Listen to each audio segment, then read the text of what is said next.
Hi everyone, I'm Soumya Sharma. I've secured rank 9 in this year's Civil Services examination. So in this video I'm going to talk about my law optional strategy, about my sources and a general way on how to prepare for this optional. So first of all, law as an optional subject, it seems, is not very popular, primarily because it is considered to be a non-scoring optional. However, let me tell you, every year many people do very well with this optional subject. It's about, if you have an interest in this optional subject, I would certainly recommend you to take this one.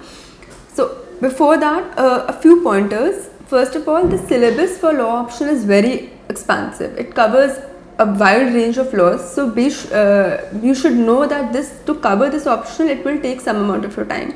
So you have to take out time for this optional in a well prepared manner.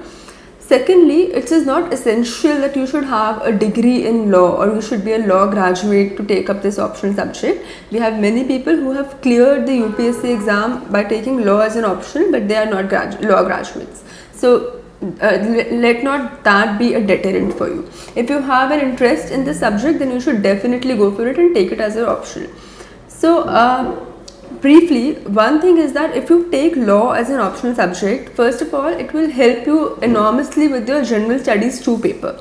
The polity part, the governance part, in fact even the international relations part is kind of similar with the syllabus for the law 1 paper. So you will be having a good understanding of all these issues for the general studies 2 paper, and that will help with the preparation. However, one thing which needs to be said at the very beginning is that the kind of answers that you write for your GS2 paper and the kind of answers that you are writing for your law optional paper should be very different. They shouldn't be similar, because if you write your general studies 2 paper answers like a lawyer, it may affect the score that you receive in that paper. Your GS answers have to be written from a very generalist point of view, and your law optional answers have to be written just like a lawyer. So this is the basic brief about law as an optional subject. Now I will briefly cover the sources that I referred to. Like every optional paper, Law 2 has 2 papers, Law 1 and Law 2. Law 1 covers international law, constitutional law and administrative law. So the one good thing which happened with me was that I myself am a law graduate. I graduated last year from National Law University, Delhi. So I have studied law for 5 years and I had my notes, very comprehensive notes from college time. Now these notes were nothing but just case laws written in detail and general observations from the class. So these helped me a lot from the preparation, but I'll tell you which sources you should refer to prepare these subjects. For constitutional law, you should refer to MP Jain. The book is bulky, but for certain topics, especially fundamental rights, you should refer to MP Jain or MP Singh, any one of these. I refer to MP Jain. In addition to this, for all these subjects, you can refer to Dukkis. Dukkis are essentially guidebooks and you can get them from any particular shop. I got mine from Jain bookstore in CP. So you can go there and buy Dukkis for all subjects. You can refer to constitutional law Dukki. It has covered majority of the syllabus in a very concise manner. However, don't fully rely on any one source, make your own notes also. So I made my own notes for constitutional law. I relied on my classroom notes from college, which were essentially important case laws. That's very important to cover all important case laws for constitutional law. That is primarily about constitutional law. Then moving on to administrative law, this is a significant part of the question paper. Like, it is not a very expansive topic, as if you look at it, the length of it is not much, but it's a very important topic because every year they will ask you some questions from administrative law. So for this, there's a book by IP Masti. You can refer to that book, and you can also refer to Dukki for administrative law. That will also help. Moving on to international law, this again forms a very big part of the syllabus and the question paper. So make sure to cover it well. My sources for these were Shaw for international law, a book by S.K. Kapoor for international law. These two are important. In addition to this, there are certain other topics towards the end, like WTO, IMF, that and all these things. For these, just go to the internet, read up on these topics and make your own notes. That will help you with the Law 1 paper. Now coming to Law 2 paper. So Law 2 is about law of crimes, law of torts, mercantile law and various other laws.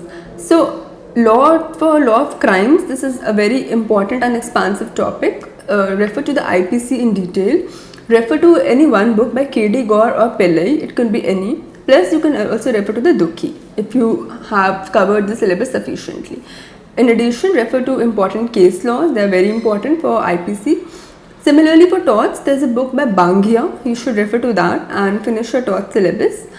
For contracts, refer to this book by Avtar Singh, it refers to the syllabus in detail. It is very important that your basic concepts on contracts should be very clear to you. So for covering the basic concepts, do refer to Avtar Singh. Plus in addition to that, you can refer to Dukhi for contracts. For all these small acts that we have in the mercantile law part of the syllabus, such as agency, sales of goods, partnership, negotiable instruments act, you can buy booklets by various coaching centers which have covered these acts in detail.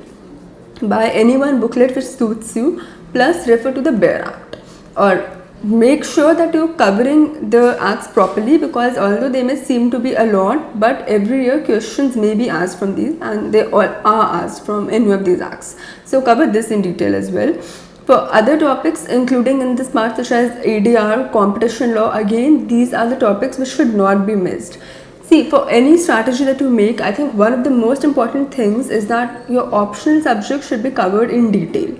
So do not leave out any part of your optional subject. You should cover each and every topic, because you might be asked anything, and optional is the one paper in which you have to show a full command and mastery over the topic. So just don't leave out any topic. So this was briefly about the sources. Now I will tell you about how I studied from these sources. So first of all, a first reading of all these books and notes and everything which I had with me. Once that is done, what I used to do was, once one particular topic is finished, I used to go through previous year questions asked from that topic. So a book is available in the market by Ambition Law Institute. It covers previous year questions for law optional in a topic wise manner. So for instance, if I've studied torts, what I used to do was, right after finishing torts, I used to go through all the previous year questions of torts and try to mentally answer those questions. I did not write them down, but I used to think if I can answer these satisfactorily. So this used to also work as a revision for me. So this was done. Plus in addition, I joined a test series this was again by Ambition Law Institute. Now this test series was important because I learned how to time myself and how to choose between the 8 questions that I given. So you can also join a test series. So and another thing, the kind of answers that you write in law, so just like your general studies answers, your law optional answer should be, first of all, a brief introduction. It always makes your answer look good. Then moving on, state the law. For whichever law is applicable to that particular question, mention that. Then give a brief analysis of it, like what the question is answering. Answer that in the analysis part. Give your arguments, counter arguments, all of that. If they need be, also refer to illustrations and examples. And another very important thing is case law. Case law should be mentioned. Section numbers, where you know, should be mentioned. Article numbers should be mentioned. All of this rounded off for the conclusion. This would make for a good answer in your law optional. And make it a point to practice writing answers in a particular way and have your own style of answer writing ready. So this was all about law optional. If any of you have more queries on the law optional, you can refer to my blog. It's soumya711.wordpress.com. Here I have shared my law optional test copy and notes as well, along with my detailed strategy. So you can just refer to that. So that was all about law optional strategy. I hope this helped you. Thank you for watching this video, and keep on watching this channel, Delhi Knowledge Track, for more such videos. Thanks.